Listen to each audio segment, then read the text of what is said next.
আল্লাহর কি কোনো বিষয় বিশ্বাস করানোর জন্য কসম খাওয়া দরকার আছে? আল্লাহর কোনো বিধান হুকুম যে আমি বললাম এটা যাতে তোমরা ভালো করে ঈমান আনো, বিশ্বাস করো, এই জন্য আমি কসম খেলাম, আল্লাহর দরকার আছে? আল্লাহর দরকার নেই। আমরা কসম খেয়ে থাকি অনেক সময় একটা গুরুত্বপূর্ণ বিষয় যদি দেখি এটা এরা বুঝতে চায় না, বিশ্বাস করতে চায় না, তখন আমরা বিভিন্ন বস্তুর আমরা কসম খাই।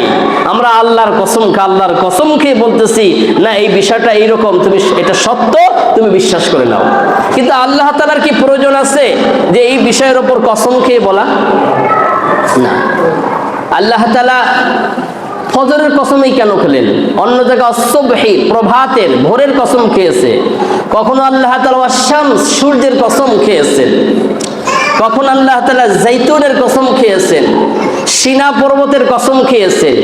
এই যে বিভিন্ন বস্তুর কসম আল্লাহ তাআলা কেন খেলেন?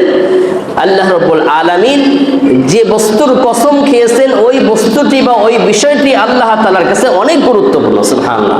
যেমন এখানে আল্লাহ তাআলা ফজরের কসম খেয়েছে, তাহলে অন্যান্য নামাজের তুলনায় মানে অন্যান্য নামাজ থেকে ফজরের নামাজটা আল্লাহ তাআলার কাছে অনেক বেশি গুরুত্বপূর্ণ। সুবহানাল্লাহ।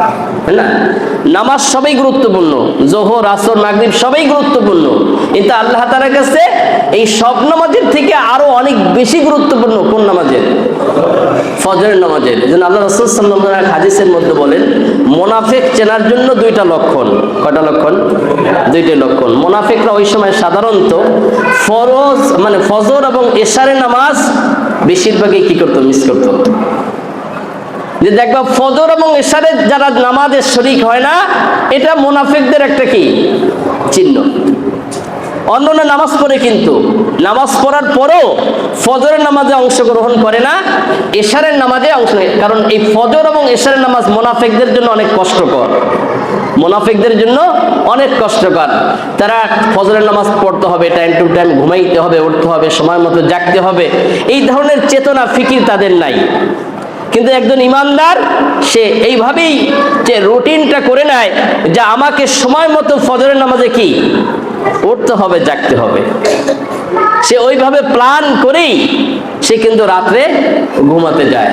কিন্তু মুনাফিকদের জন্য অনেক কষ্ট, রুটিন ছাড়া ঘুমায় বা তার চলাফেরা সবকিছু শেষ রাতের দিকে শয়তান তো ইমানদার এর মাথা হাত পাও খুব ভালো করে বানাই দেয়, টিপে দেয়। আর যারা মুনাফিক, যারা নামাজ পড়ার নিয়তে তাদেরটাও টিপে, কিন্তু ইমানদার শত শয়তানের এই টিপাটিপি বা আরামায়েশ থেকে নিজেকে বিসর্জন দিয়ে ত্যাগ করে ফজরের নামাজে উঠে সে মসজিদে চলে যায়। কথা বলেন ঠিক না?